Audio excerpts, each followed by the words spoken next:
This presentation is made to get the world and actually anybody in the healing arts field to understand the importance of the brainstem area. And with several research projects that I have performed and have evidence of the outcomes, we feel that there'll be a better understanding of the brainstem area. And this is what we're trying to preserve for mankind.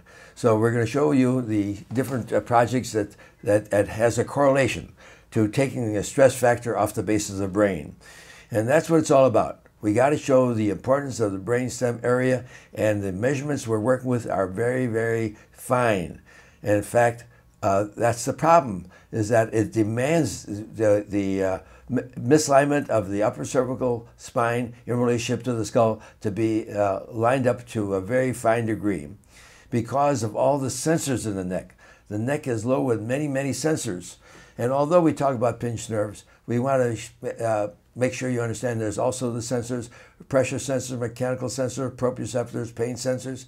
And these sensors, when they are thrown out of balance because of the atlas being misaligned to the bottom of the skull, these sensors can affect you physically and mentally, and that is what we hope to prove by showing you the different research projects that have this correlation.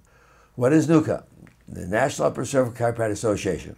NUCCA is the National Upper Cervical Chiropractic Research Association, and we have an arm, an Upper Cervical Research Foundation. And the procedure that we use involves, when a patient is supine, we check the relative length of their legs. Now, if they're with a good pair of shoes on, and if the head is in the proper position, not too high, not too low, if there's any stress to the base of the brain, it produces muscle spasms on one side of the body more than the other. Let's back that up. Anybody had disabling stroke, one side of the body is paralyzed. So I'd like to say you have a right side and a left side. All right, the nerves don't cross over in that as far as we're concerned using this particular technique. And we find one leg will be shorter than the other if they have stress at the base of your brain.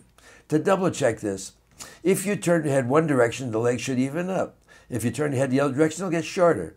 That way is proof that one way you're taking the torque out of the brainstem area, and that'll even up the legs, or it'll move them closer anyway.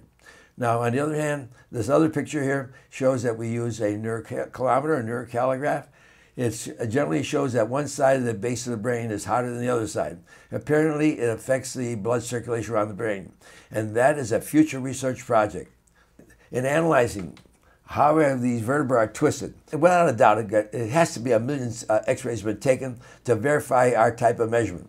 In other words, the neck should balance the head, and using a certain plastic templates, we can measure on the nasal view and on the vertex view how the vertebrae are twisted in the frontal plane and in the transverse plane. All right. The other picture on one side shows your x-ray equipment has to be lined up. There is magnification in the x-ray field, and we have to understand that. So your x-ray equipment has to be lined up to the nth degree. In this instance, we can take two plumb lines which have a lead fishing core in it, and put them 2 feet apart, and have the x-ray head another 2 feet away, and the plumb lines with the lead line in the fishing line should be superimposed to a couple of thousandths of an inch. That will tell us that all your equipment is moving at right angles to the central x-ray. In the adjustment procedure, after we take the cervical x-rays and 3 different dimensions, we can figure out whether the vertebra went right side, left side, whether it went forward or backward, how to brace the head, what is the angle of the neck and relationship to the atlas. All these are mechanical measurements.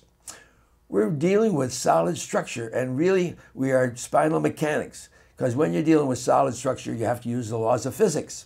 Now, on the other picture over here on the right side, we have what we call a posture constant, the anatometer.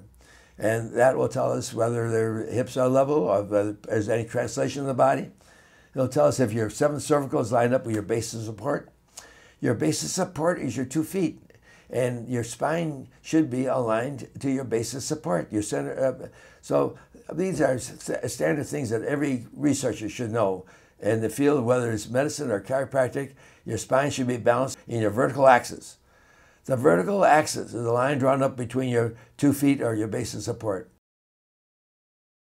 Atlas subluxation complex, the mechanical and neurological phenomena which are associated with the subluxation of the occipital atlantoaxial spine. An atlas subluxation complex syndrome includes only the observable and measurable signs of the ASC: X-ray misalignment factors, contracted leg, deviation of the spinal elements off the vertical axis, distortion of the pelvic girdle, displacement of the center of gravity. These are good factors, and that no researcher should disagree with it.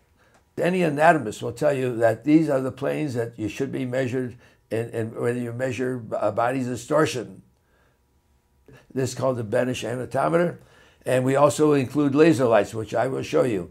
Laser lights that will measure the shoulders, the hips, and the twist of the spine in conjunction with the anatometer. All right, here's a young lady that is in perfect adjustment.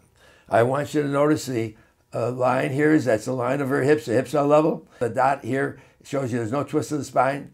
The shoulders are level, and the dot shows you with this dot here that there's no twist in the shoulders.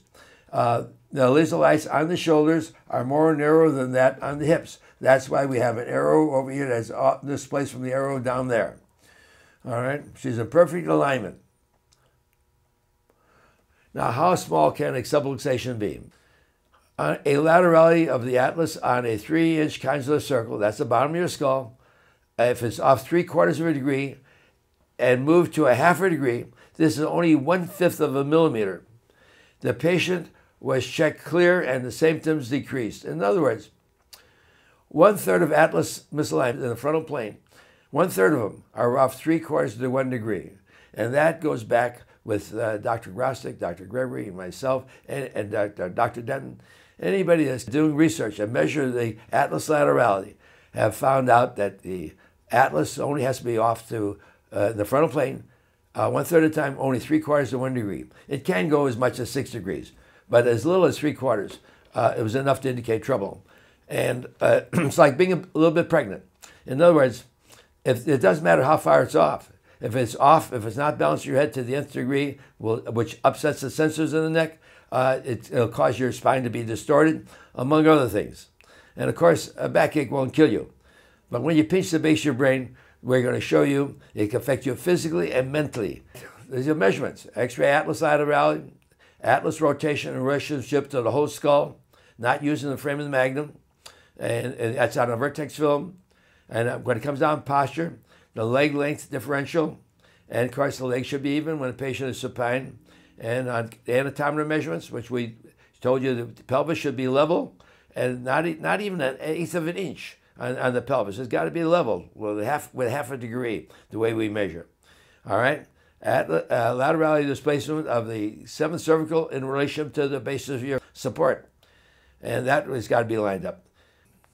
All right, this is the way we measure atlas laterality. We have a plastic template that measures the parietal region of the skull, and then we draw a line right through the posterior, below the posterior arch of atlas.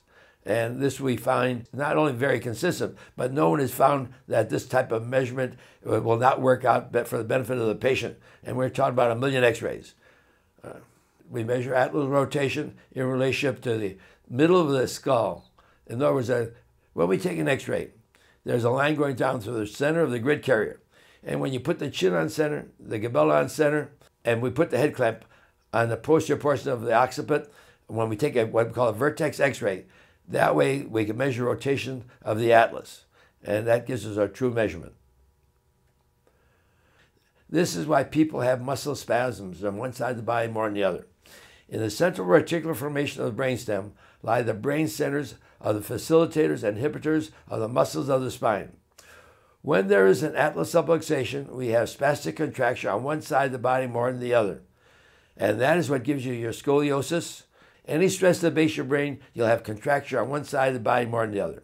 This is what chiropractors have been using for a long time. Although they didn't completely understand it, it comes right back to the brainstem. Give you an idea, when there's a leg length differential, when they're standing up, one hip is higher than the other, and generally the shoulders are tilted too. The hips have got to be level, and maybe one case out of 1,000 may have an anatomical short leg. Otherwise, if one leg is shorter than the other, they have stress at the base of the brain. When you turn your head, the legs will change position. Pelvic tilt, and of course this gives you an idea of the pelvic tilt.